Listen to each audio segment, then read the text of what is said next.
That TSA agent, Gordon something, just shredded Zara's passport, right there in Terminal C. Like confetti, except nobody was celebrating.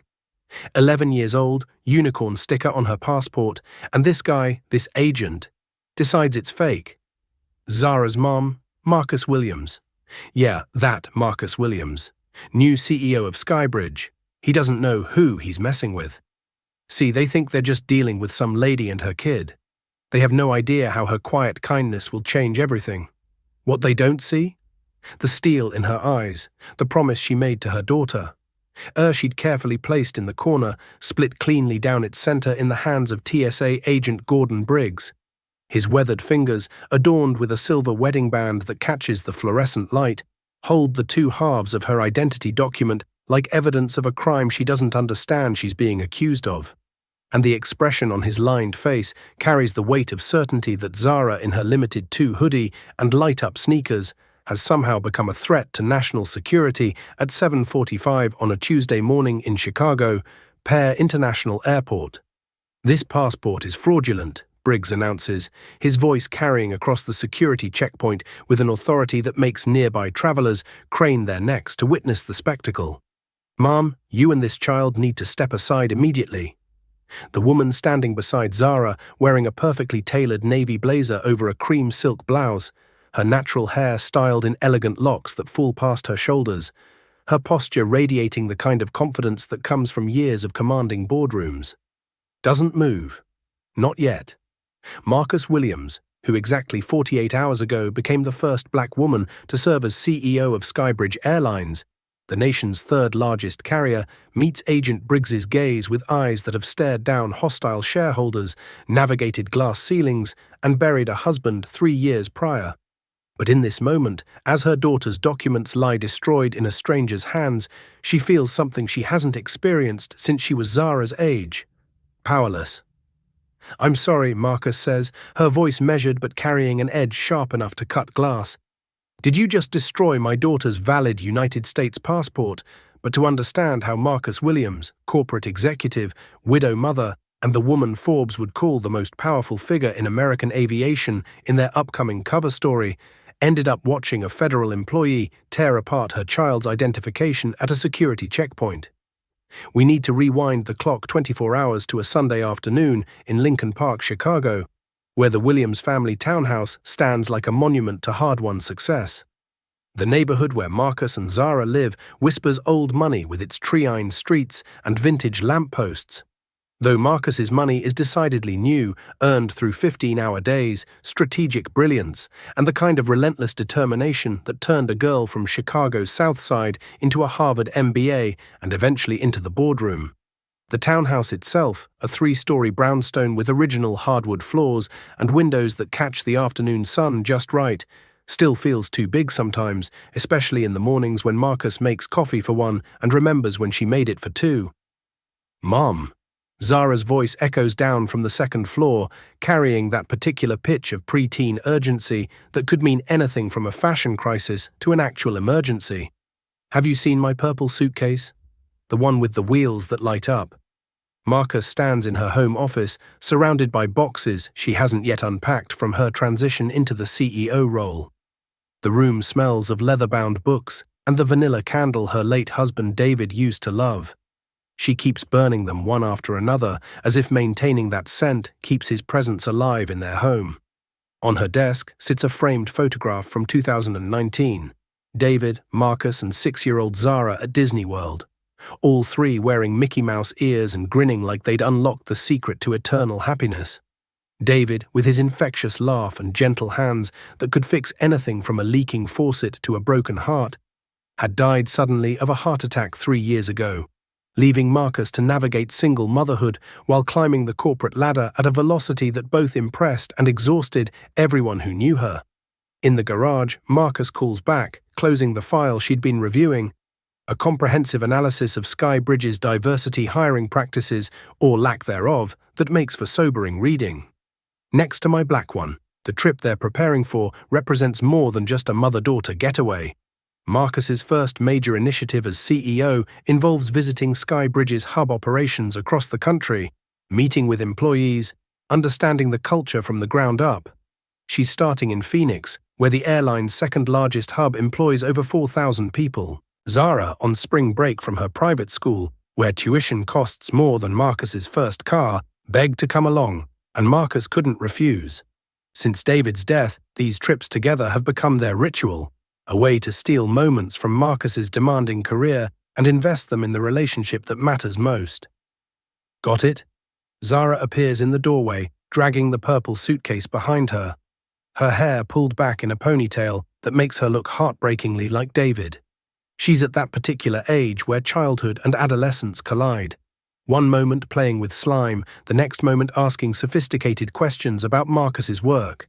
She wears her favorite hoodie, the teal one from Limited 2, with a sequined butterfly across the front, and those light-up sneakers that Marcus thinks are hideously impractical, but that Zara loves with the fierce devotion only an 11-year-old can muster.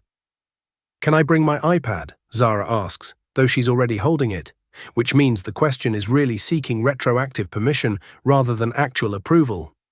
"For the flight only," Marcus says, using her mom voice rather than her CEO voice. The distinction between the two has become increasingly blurred. "When we get to Phoenix, I want you present." "Deal." "Deal." Zara plops down in the leather chair across from Marcus's desk, spinning herself in circles the way she's done since she was small enough to fit curled up in David's lap in that same chair. "Mom, can I ask you something?" The spinning stops and Zara's expression shifts into something more serious, that look she gets when she's processing the complicated world around her. Marcus recognizes it. She wore that same expression at Zara's age, trying to understand why her own mother cleaned houses in neighborhoods where they could never afford to live. Always baby girl. At school last week, Mrs. Henderson was teaching us about the civil rights movement. Zara picks at a loose thread on her hoodie. She showed us pictures of the freedom writers and the lunch counter sit-ins, and I was thinking. She pauses, searching for words. Was it scary, like for the people doing it? Marcus sets down her pen, giving Zara her full attention. These conversations have become more frequent lately, especially since Marcus's promotion made national news. The headlines: Skybridge names first black female CEO, breaking the glass ceiling at 30,000 Atazifta, aviation industry's groundbreaking appointment. Haven't escaped Zara's notice, even if Marcus tries to shield her from the weight of representation and the scrutiny that comes with being the first. "I imagine it was terrifying," Marcus says. "Honestly, courage isn't the absence of fear, Zara. It's doing what's right, even when you're afraid. Is that what you do when you go to work?" The question lands with unexpected weight. Marcus thinks about the board meetings where she's the only woman, the only black face at a table of white men in expensive suits. She thinks about the carefully modulated tone she has to maintain. Assertive but not aggressive. Confident but not threatening. Smart but not intimidating. She thinks about the comments she's overheard at industry conferences. The think pieces questioning her qualifications. The social media trolls who crawl out whenever her face appears in the news. Sometimes, Marcus admits, sometimes I walk into rooms where people don't expect me to be there, don't think I belong there. And I have to prove myself over and over again in ways that people who look different from us don't have to. That's not fair. No, baby, it's not. But that's why representation matters. Every time someone who looks like us sits in a seat that's traditionally been occupied by someone who doesn't look like us, we're changing what people think is possible. We're rewriting the script. Zara processes this, her brow furrowed in concentration. "So when I see you being CEO, I know I can be CEO too." "You can be whatever you want to be," Marcus says, her throat tightening with emotion. "CEO, astronaut, artist, teacher, whatever lights you up inside, and nobody gets to tell you otherwise." The moment stretches between them, heavy with unspoken promises and the weight of a mother's hopes for her daughter's future. Outside, the afternoon sun slants through the window, casting golden rectangles across the hardwood floor. A car honks somewhere on the street. Life continues its relentless forward motion. "Okay," Zara says finally, her voice lighter. "But first, I need to pack. Can I bring my purple scrunchies?" "All of them." Marcus laughs, the tension breaking. "Pack whatever makes you happy. We leave tomorrow morning, so get everything ready tonight." Early flight means early wake up. How early? 5 a.m. Zyra groans with theatrical agony, but she's smiling as she drags her suitcase back toward the stairs. Marcus watches her go. This beautiful, brilliant child who somehow emerged from the wreckage of grief and kept Marcus tethered to joy, to purpose, to life itself. She thinks about the trip ahead, about Phoenix and the meetings scheduled back to back, about the employees who will be watching their new CEO's every move, evaluating whether this historic appointment represents genuine change or corporate performance. She doesn't think about airport security, doesn't consider that the very systems designed to keep travelers safe can become weapons in the wrong hands, doesn't imagine that her daughter's passport, obtained through the proper channels, processed by the State Department, legitimate in every legal sense, could become the center of a nightmare that will test everything she believes about power, justice, and her ability to protect the child she loves more than life itself. If she could see 24 hours into the future, could glimpse Agent Gordon Briggs tearing that passport in half, she would cancel the trip, would keep Zara home safe, protected from the casual cruelty that racism can deliver even in the most mundane moments. But Marcus Williams, brilliant executive, devoted mother, woman who has overcome obstacles that would crush lesser people, cannot see the future. So she returns to her work, making notes on the Phoenix agenda. While upstairs, her daughter packs purple scrunchies and dreams of light-up wheels on luggage. And the Sunday afternoon unfolds in peaceful ignorance of the storm gathering just beyond tomorrow's horizon. Before we continue, I want to take a moment to invite you into this story, into this community of people who believe in narratives that matter, that challenge us, that reflect the complicated world we inhabit. If you're watching from your living room in Atlanta, or your kitchen in Seattle, or maybe you're halfway across the world in London or Tokyo, drop a comment below telling us where you're joining from. Subscribe if you haven't already. This channel is dedicated to stories that don't just entertain, but illuminate, that spark conversations at dinner tables and change hearts. We're building something here, a space where these difficult, necessary narratives can unfold without judgment, with nuance, with the complexity they deserve. Now, let's return to Marcus and Zara standing in O'Hare International Airport, where that carefully packed purple suitcase waits on a conveyor belt and a federal employee holds the torn halves of a child's passport, like evidence in a trial nobody agreed to attend. The alarm pierces the pre-dawn darkness at 4:30 a.m., and Marcus wakes instantly. That CEO habit of emerging from sleep already at operational capacity. Zara takes longer, groaning into her pillow when Marcus gently shakes her shoulder. But eventually the smell of pancakes lures her downstairs. At 5:45, they're loading suitcases into Marcus's Tesla, the Model X she bought last year, a visible marker of success that still feels surreal when she thinks about the battered Toyota Corolla she drove through graduate school. The drive to O'Hare takes 40 minutes in the light early morning traffic, the city slowly waking around them. Zara dozes against the window, her breath fogging the glass, while Marcus mentally rehearses her talking points for the Phoenix Town Hall. The radio plays NPR's Morning Edition.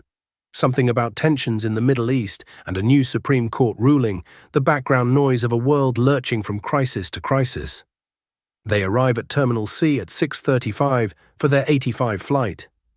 Marcus has booked first class. One of the perks of her position includes unlimited complimentary upgrades on her own airline, though she's still getting used to the differential treatment from gate agents and flight attendants who now recognize her face from the company-wide announcement email. She parks in the executive lot, another new privilege, and helps Zara maneuver her purple suitcase from the trunk. Remember, Marcus says, adjusting Zara's backpack straps, we're representing ourselves today.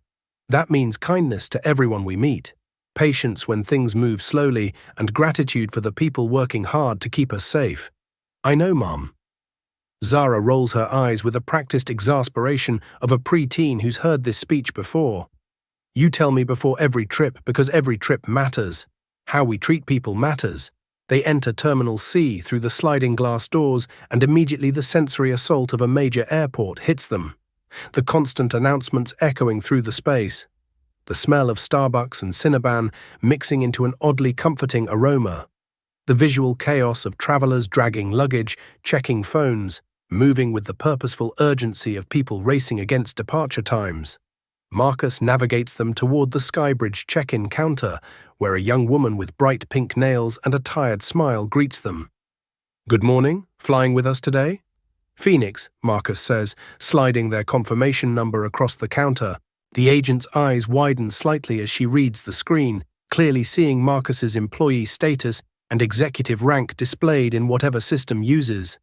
"Ms. Williams," the agent says, her demeanor shifting to something more formal, more cautious. "Welcome, and you must be Zara." "Hi," Zara says quietly, suddenly shy in the face of this stranger's attention. "We've got you both in seats 2A and 2B first class. Would you like to check any bags today?" They check the purple suitcase and Marcus's black one, keeping just their carry-ons for the flight. The agent prints their boarding passes, wishes them a pleasant flight with a warmth that feels specifically calibrated for Marcus's position, and directs them toward security. Marcus tucks the passes into her phone case, the expensive one, Kate Spade, another small luxury she's still adjusting to being able to afford without checking her bank balance first. Security checkpoint Delta 3 isn't particularly crowded. At 6:50 a.m. on a Tuesday, the pre-check line moves steadily. Business travelers in expensive shoes sliding their laptops and iPads into grey bins with practiced efficiency. Marcus and Zara join the regular line. Despite her status, Marcus hasn't gotten around to applying for pre-check, one of those administrative tasks perpetually at the bottom of her endless to-do list. They shuffle forward slowly, and Marcus uses the time to check emails on her phone. Already 17 new messages since she checked 30 minutes ago. The board chair wanting to schedule a call about Q2 projections. The COO asking about Marcus's thoughts on the pilot union negotiations. The head of marketing presenting 3 options for the diversity initiative announcement. The relentless engine of corporate responsibility turns on, demanding her attention, her decisions, her energy. "Ma'am, next available station." Marcus looks up to see a TSA agent waving them forward. They approach separate screening stations. Marcus at position 7, Zara at position 8. Marcus has traveled enough to move through the ritual automatically. Shoes off, phone and wallet in the bin. Laptop out of bag, jacket removed. She glances over to make sure Zara is doing the same. That's when she sees him. Agent Gordon Briggs stands at position 8, tall and broad-shouldered in his TSA uniform. His grey hair cropped military short, his weathered face set in an expression of perpetual suspicion. He must be close to 60, Marcus thinks, old enough to have spent decades in this job, or perhaps retired from something else and took this position for the federal benefits.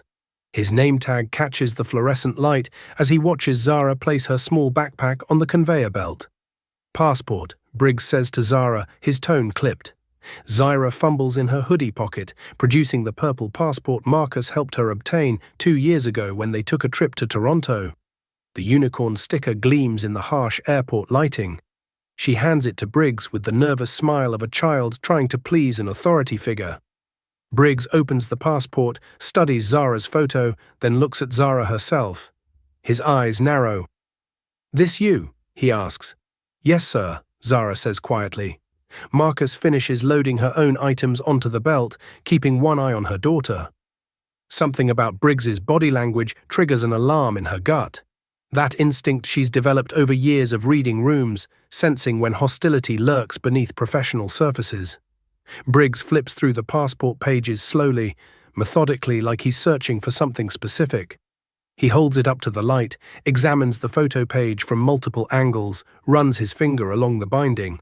Other travelers behind Zara in line start shuffling impatiently, checking their watches. "How old are you?" Briggs asks Zara. 11. "Where were you born?" "Chicago." "Chicago where?" Zara looks confused. Illinois." "What hospital?" Now Marcus steps away from her own station, moving toward Zara, despite the protests of the agent monitoring position 7. "Excuse me, is there a problem?" Briggs looks up at Marcus, and in his eyes she sees something she's encountered before in boardrooms, at conferences, in restaurants when she's asked to speak to the manager. That particular combination of dismissiveness and suspicion that crystallizes around successful black women like frost on glass. Mom, I need you to remain at your station until you've been screened. That's my daughter. Why are you interrogating her? Standard security procedures. Briggs returns his attention to the passport, turning it over in his hands. There are irregularities in this document. Irregularities. Marcus feels her heart rate accelerating, that physical response to perceived threat that no amount of executive training can fully suppress. That passport was issued by the US State Department. It's completely legitimate. That's what someone carrying fraudulent documents would say. The words hang in the air like smoke from a gun. Around them, other travelers have begun to notice the commotion. Marcus sees a middle-aged white woman in a business suit watching with the fascinated horror people reserved for accidents they pass on the highway. A younger man with AirPods in his ears pulls one out, leaning closer to hear the exchange. I want to speak to your supervisor, Marcus says, her voice level but carrying steel. You'll speak to whoever I tell you to speak to, Briggs replies. He closes the passport and holds it up, examining the spine more closely. This binding looks tampered with. The photo doesn't match the child. That's insane, Marcus says louder now. Look at her. Look at the picture. That's clearly my daughter. Zara stands frozen at the screening station, her light-up sneakers suddenly seeming absurdly childish against the serious adult drama unfolding around her. Tears gather in her eyes but haven't fallen yet. She's fighting them, trying to be brave, and that breaks Marcus's heart more than the tears themselves would. Mom, I'm going to need both of you to step aside. We're not going anywhere until you explain what you think you're seeing in that passport.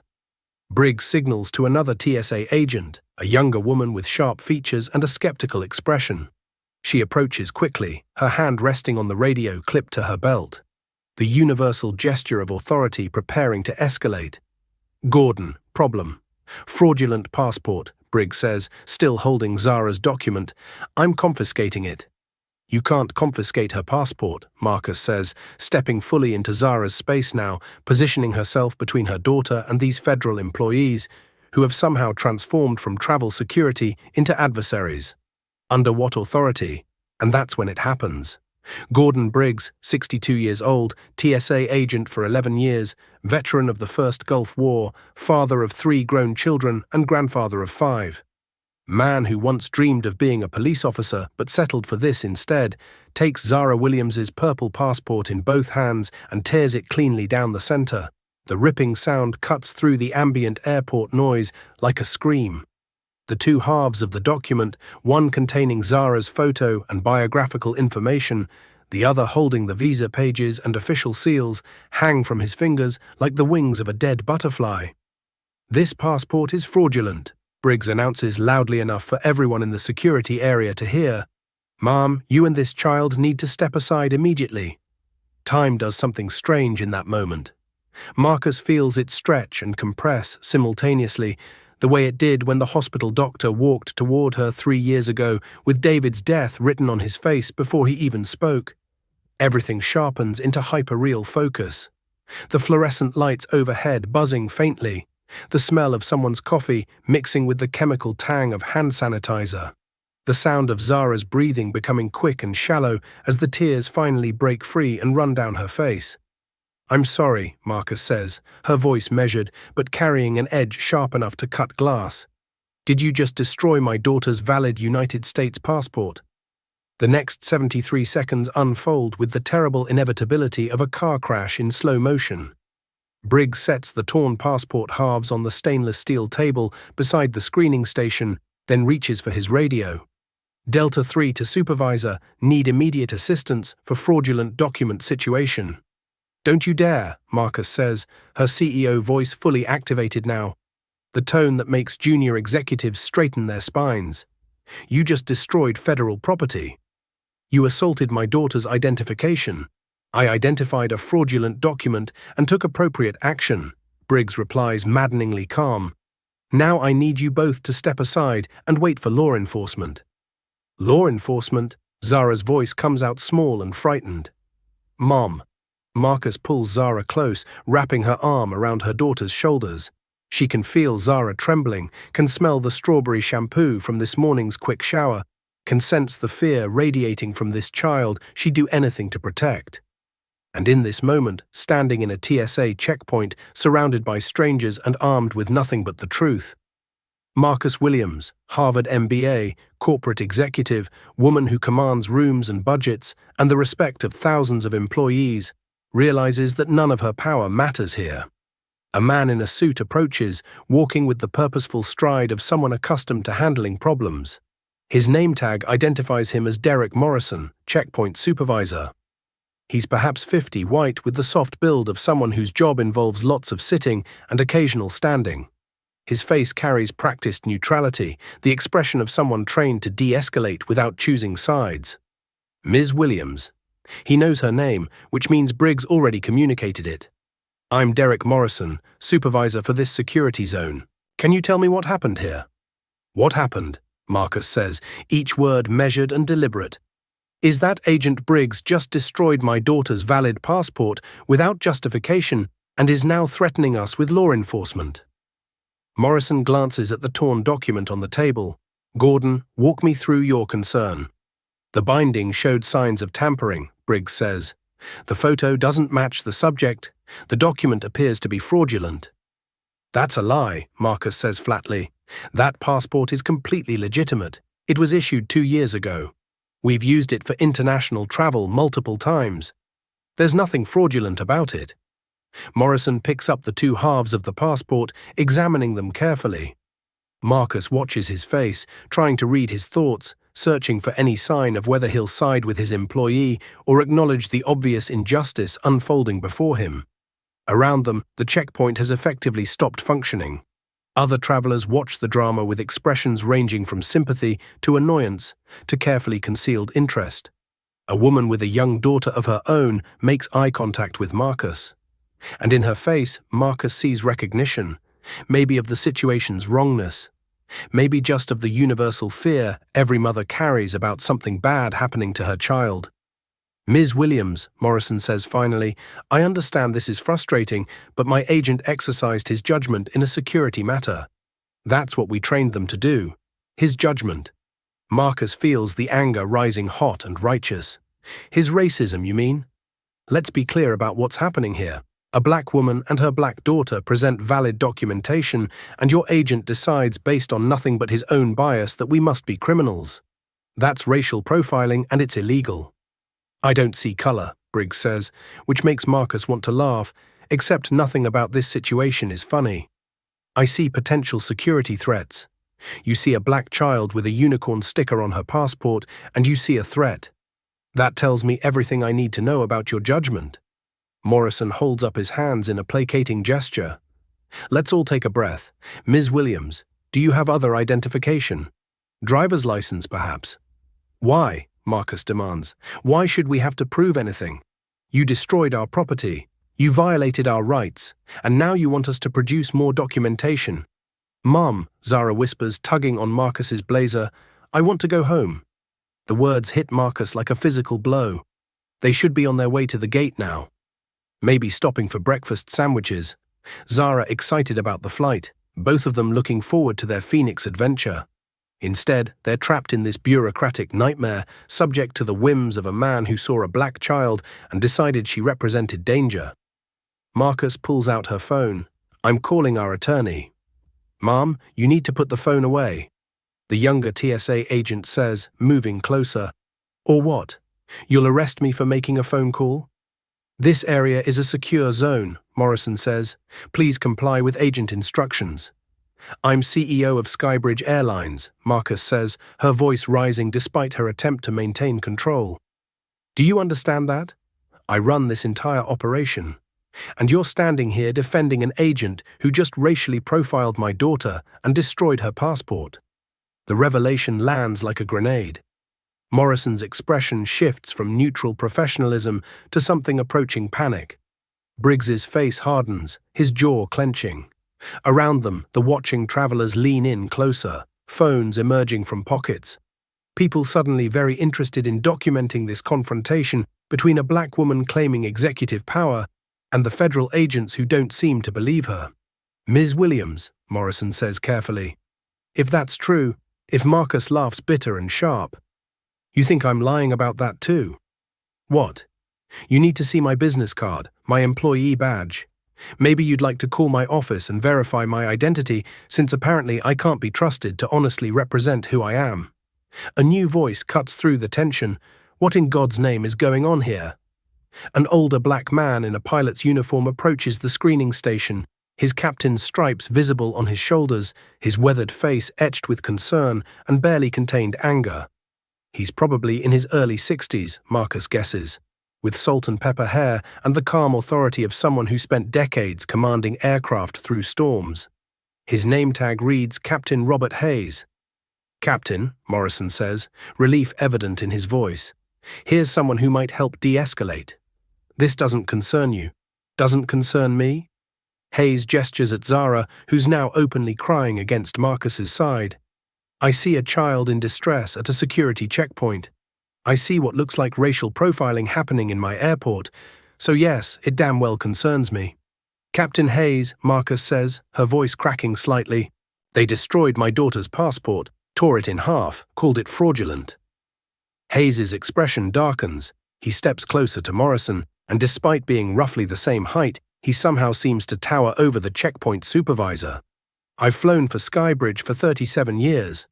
I've seen a lot of shameful things in that time. But watching a federal agent destroy a child's passport because of the color of her skin, that might top the list." "You're out of line, Captain," Morrison says, but his voice lacks conviction. "No, your agent is out of line and you know it." Hayes turns to Marcus. "Ma'am, I don't believe we've met, but I recognize you from the company newsletter. Congratulations on your appointment." The simple acknowledgement, that basic respect and recognition of her position, nearly undo Marcus's carefully maintained composure. She blinks back tears of her own, overwhelmed by the past 10 minutes and this stranger's unexpected alliance. "Thank you," she manages to say. Hayes looks at the torn passport on the table, then at Briggs. "Agent, I'd like you to explain to me exactly what you saw in this document that made you believe it was fraudulent." "I don't answer to you," Briggs says. "No, you answer to your supervisor, who answers to TSA regional management, who I guarantee you is going to want to know why one of their agents destroyed a child's passport without cause. So, I'll ask again, what specifically made you believe this was fraudulent?" Silence. Briggs's face has gone red. Whether from embarrassment or anger, Marcus can't tell. Morrison shifts his weight from foot to foot, clearly calculating his next move. Around them, the checkpoint has become a frozen tableau. Travelers watching with phones raised, airport employees gathering at the edges to witness whatever happens next. "The binding appeared tampered with," Briggs finally says, but his voice has lost its earlier certainty. "Appeared to you," Hayes says, "based on your expertise in document forgery, your training in passport authentication, or based on your assumption that a black child couldn't possibly have legitimate documentation." "Captain, I'm going to have to ask you to move along," Morrison says. "I'm not going anywhere until this is resolved appropriately." Hayes pulls out his own phone. "In fact, I'm calling Jim Reynolds right now." "Who's Jim Reynolds?" Zara asks quietly, her voice still thick with tears. "Head of airport operations," Marcus tells her. "Captain Hayes is calling in reinforcements." And he is speaking rapidly into his phone, explaining the situation in clipped, precise terms. Marcus catches phrases: racial profiling, destroyed passport, child in distress, new CEO. She watches Morrison's face grow pale as he realizes this situation is about to escalate far beyond his pay grade. "Sir," Morrison says when Hayes ends his call, "I appreciate your concern, but this remains a TSA matter." "Not anymore," Hayes replies. "Jim's on his way down. He's bringing airport police and legal. And I imagine TSA regional management will want to be involved too, given who's standing in front of you." Marcus feels Zara shaking against her side and knows she needs to get her daughter out of this situation, away from the stares and the stress and the trauma that's being inflicted with every passing minute. But she also knows that walking away means letting this go, means allowing Briggs to face no consequences for his actions, means sending a message that she can be treated this way with impunity. So she stays, holds her daughter, stands her ground, and waits for whatever comes next, knowing that this moment, this terrible, humiliating, infuriating moment, will define something larger than just their interrupted trip to Phoenix. The airport announcements continue their endless loop overhead. A plane takes off somewhere nearby, engines roaring. Life moves forward for everyone except Marcus and Zara Williams, frozen in this limbo where a torn passport lies on a table like evidence of a crime that was never committed. Jim Reynolds arrives 12 minutes later, moving through the terminal like a man who understands that every second of delay makes this situation worse. He's younger than Marcus expected, maybe 45, with the efficient movements of former military and eyes that take in the entire scene. Marcus and Zara, the torn passport, Briggs's defensive posture, Morrison's barely concealed panic in approximately 3 seconds. "Ms. Williams," he says, immediately extending his hand. "I'm Jim Reynolds, Director of Airport Operations. I cannot apologize enough for what you're experiencing." The simple acknowledgement, the immediate respect, nearly breaks Marcus's composure. She shakes his hand firmly, channeling every ounce of her executive presence into projecting strength rather than the fury and fear churning inside her. "Mr. Reynolds, your TSA agent just destroyed my daughter's passport and accused her of carrying fraudulent documents. I want to know how you're going to address this." Reynolds nods curtly, then turns to Morrison and Briggs. "My office now, both of you. We were following protocol." Briggs starts. "I said now." Reynolds' voice carries absolute authority. He looks at a younger airport operations staffer who's appeared at his side. "Sarah, please escort Ms. Williams and her daughter to the Skyview Lounge. Get them whatever they need. Food, drinks, anything. We need to make our flight," Marcus says. "It boards in 90 minutes. We'll make sure you make your flight," Reynolds assures her. He glances at the torn passport. "Though, we'll need to address this documentation issue first. I'm calling State Department Emergency Services. They have a passport office here in the terminal for situations like this." "Situations like this?" Marcus can't keep the bitter edge from her voice. "You mean situations where federal employees racially profile children?" Reynolds has the grace to look genuinely uncomfortable. "Ms. Williams, I recognize that what happened here was wrong. My focus right now is making it right to the extent that's possible. Will you allow Sarah to take you to the lounge while I handle the immediate crisis?"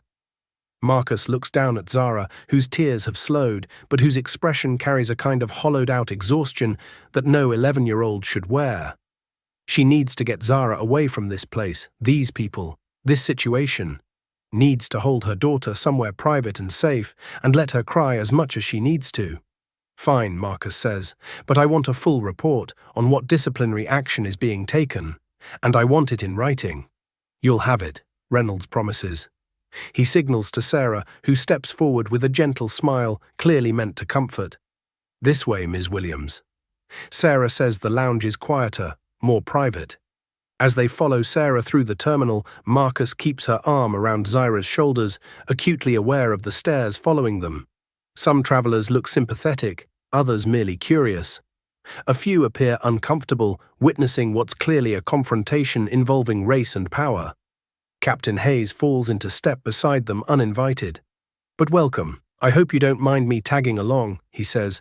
"I'd like to make sure you're both okay." "Thank you," Marcus says, meaning it deeply. "You didn't have to get involved." "Yes, I did." Hayes's voice carries quiet conviction.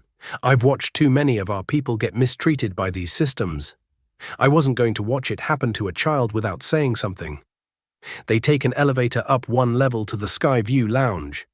A spacious retreat with comfortable seating, floor-to-ceiling windows overlooking the runways, and that particularly hushed atmosphere of executive spaces designed to insulate their occupants from the chaos of ordinary travel. Sarah uses her badge to grant them access, then speaks quietly to the attendant at the desk. Within moments, they're settled in a private corner and someone brings hot chocolate for Zara and coffee for Marcus, along with a plate of pastries nobody will eat. Zara finally speaks, her voice small and raw.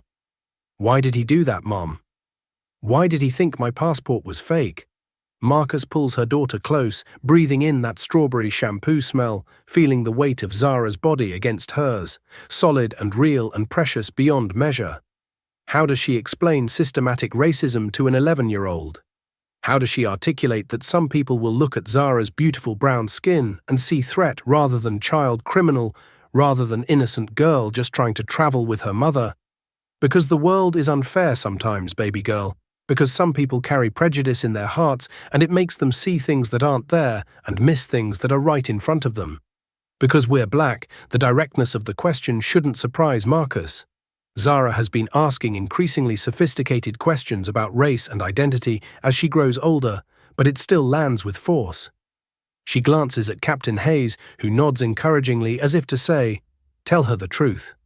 "Yes," Marcus says, "because we're black. That man looked at you and made assumptions based on the color of your skin rather than the content of your character. That's racism, Zara, and it's wrong and it's painful, and I'm so sorry you had to experience it. Will he get in trouble?" "I'm going to make sure he does," Marcus promises, though she's not entirely certain she can deliver on that. TSA agents have significant protection, broad authority, and the benefit of doubt in most situations. But Marcus Williams didn't become CEO of a major airline by accepting defeat when systems seem stacked against her. Captain Hayes leans forward, his weathered hands clasped together. "Zara, can I tell you something?" She nods, wiping at her eyes with the sleeve of her hoodie. "I've been flying for almost 40 years. When I started, there weren't many pilots who looked like me. I faced discrimination, had people assume I was the janitor instead of the captain, got questioned about my qualifications in ways my white colleagues never experienced. And you know what I learned?" "What?" "That their prejudice says everything about them and nothing about me. Nothing about my competence, my worth, my right to be in that cockpit. And the same is true for you and your mom. That agent's actions say everything about his prejudice and nothing about who you actually are." Zara processes this, her brow furrowed, but it still hurts. "Of course it hurts. Prejudice always hurts. But you don't let it define you. You don't internalize their limitations as your own. You keep being exactly who you are, brilliant, curious, worthy of respect and dignity, and you don't apologize for existing in spaces where people with prejudice don't think you belong." Marcus feels tears pricking her own eyes. Now, this unexpected ally, this stranger who stepped into their crisis without hesitation, has articulated something she's been struggling to express to Zara for years. The gratitude she feels is almost overwhelming. "Thank you," she says to Hayes, "for everything, for standing up for us back there for this." He waves off the thanks. "I've got a granddaughter around Zara's age. I think about the world she's growing up in, the challenges she'll face. If I can make it even a tiny bit better by speaking up when I see injustice, then that's what I'm going to do." They sit in silence for a moment. The lounge is quiet, broken only by the distant announcements and the occasional coffee machine hissing. Through the windows, planes taxi and take off, the endless rhythm of modern travel continuing indifferent to human drama. Marcus's phone buzzes. A text from Jim Reynolds, State Department Passport Office, opening in 15 men can issue emergency passports same day. Meeting with TSA Regional Super and 30 men will update soon. She shows the message to Hayes, who nods approvingly. Jim's a good man. He'll handle this properly.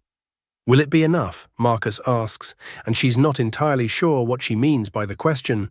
Will disciplinary action be enough? Will a replacement passport be enough? Will any of it be enough to undo the damage done to her daughter's sense of safety and dignity? Hayes seems to understand the deeper question. Nothing will undo what happened, but accountability matters. Making sure that agent faces consequences matters. Using your platform to prevent this from happening to other families matters. That's how we move forward, not by pretending it didn't hurt, but by channeling that hurt into action. Before Marcus can respond, her phone rings. The screen shows a number she doesn't recognize, but the area code is local.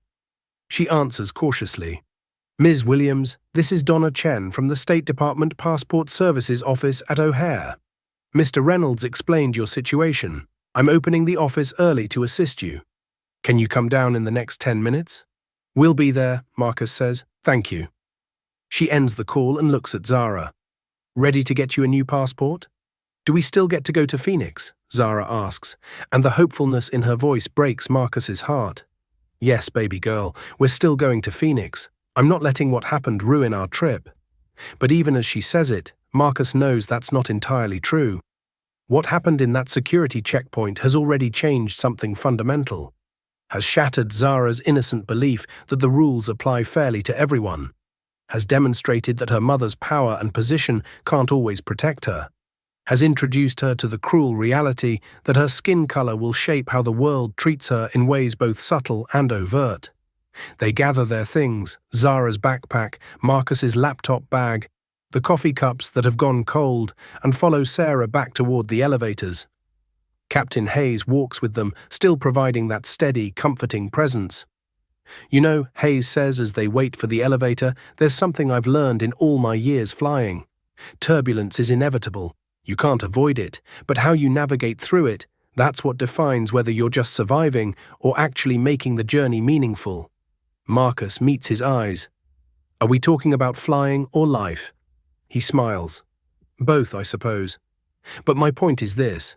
What happened today was turbulence. Serious turbulence that knocked you around and scared your daughter and made you question the safety of the systems we're supposed to trust. But you're still standing. You're still moving forward. And you're teaching Zara how to navigate through the rough air." The elevator arrives and they step inside. In the polished metal walls, Marcus catches sight of their reflection. Herself in her CEO blazer, looking somehow both powerful and exhausted. Zara in her bright hoodie, still young and vulnerable, despite the crash course and injustice she just received. And Captain Hayes in his pilot's uniform, this unexpected guardian angel who materialized exactly when they needed him. "She's going to remember this," Marcus says quietly, "for the rest of her life. She's going to remember the day a TSA agent tore up her passport." Yes, Hayes agrees. But she's also going to remember that you fought for her, that you stood your ground, that you refused to accept injustice quietly, and she's going to remember that strangers stood with you, that there are people who will speak up when they see wrong being done. Those memories matter too. Around the time Marcus and Zara reached the State Department passport office, Agent Gordon Briggs sits across from Jim Reynolds in a conference room 3 floors above the security checkpoint, and his story begins to unravel. "Walk me through your assessment," Reynolds says, his tone professional but carrying an edge that suggests Briggs's career hangs in the balance. Beside Reynolds sits Alicia Morneau, TSA regional supervisor, a woman in her 50s with a non-nonsense demeanor of someone who's seen every excuse and bought none of them. "The binding showed evidence of tampering," Briggs repeats, but his earlier certainty has cracked. "The photo didn't match the subject." "Show me," Morneau says. She's retrieved the torn passport halves from the checkpoint and laid them on the conference table. "Point to the specific evidence of tampering." Briggs leans forward, examining the document he destroyed with such confidence 45 minutes ago. His finger hovers over the binding, but he doesn't touch it. "That the spine was loose. Was it?" Morneau turns the passport over, handling it carefully despite its ruined state. "Because I'm looking at a standard US passport with normal wear consistent with 2 years of use. I don't see any indication of tampering." "And the photo match?" Reynolds asks. "You claimed it didn't match the child." Briggs looks at Zara's passport photo, her gap-toothed smile, her hair pulled back in braids, her eyes bright with the excitement of getting her first passport. Then he seems to remember standing across from the actual Zara, who looked essentially identical except for being 2 years older and significantly more terrified. Briggs trails off. She looked different in person. "She looked 2 years older," Morneau says flatly. "Because the passport was issued 2 years ago. Children grow." "Agent Briggs, that's not evidence of fraud." Silence settles over the conference room. Morrison, who's been sitting quietly to Briggs's left, shifts uncomfortably. He knows his own job security depends on distancing himself from Briggs's actions while still appearing loyal to his team. "Gordon," Reynolds says, his voice softening slightly, taking a different approach. "I've looked at your file, 11 years with TSA, generally positive performance reviews. What happened today?" And here, finally, Briggs's facade cracks completely. His shoulders slump. His face, which has maintained that aggressive certainty throughout the crisis, suddenly looks old and tired. "I don't know," he says quietly. "I looked at that girl, and something just triggered the way she was dressed. The confidence in how her mother carried herself the expensive luggage. It didn't fit." "Didn't fit what?" Morneau asks. though her tone suggests she already knows the answer. My assumptions, Briggs admits, about who travels first class, about who runs airlines. About. He stops, seemingly unable or unwilling to complete the thought. About black people, Reynolds finishes for him. That's what you mean, isn't it? You saw a black woman and child traveling first class, and your unconscious bias told you something must be wrong, that they couldn't legitimately be there. Briggs doesn't deny it. He just sits there, staring at the torn passport, perhaps beginning to comprehend the magnitude of what he's done. This isn't just a procedural error that can be smoothed over with an apology and additional training. This is a civil rights violation caught on multiple cell phone videos that will almost certainly go viral. This is the kind of incident that sparks protests and congressional investigations and lawsuits that cost the agency millions in settlements. You destroyed a child's passport, Morneau says, her voice hard. You traumatized an 11-year-old girl. You racially profiled the CEO of one of this airport's largest airline partners. And you did it all based on nothing but your own prejudice, masquerading as professional judgment. I was trying to keep people safe, Briggs says weakly. No, Reynolds corrects. You were operating from bias, and now you're facing consequences. Morneau stands, gathering her materials. Agent Briggs, you're suspended pending formal investigation. Surrender your badge and your screening authority immediately. You'll be hearing from TSA Office of Inspection within 48 hours. If I were you, I'd be consulting with the union rep and possibly a lawyer. Briggs slowly removes his badge, setting it on the table with hands that shake slightly. 11 years of employment, pension, benefits, healthcare coverage, all of it now in jeopardy because he looked at a black child and saw a threat instead of an innocent girl excited about traveling with her mother. What about criminal charges? Morrison asks nervously. Will Miss Williams press charges? That's her right, Reynolds says, and I wouldn't blame her if she did. What happened today was assault on federal documents, racial profiling, and abuse of authority. Any one of those could result in criminal prosecution. After Briggs and Morrison leave, Briggs escorted by security, his career effectively over, even if the former,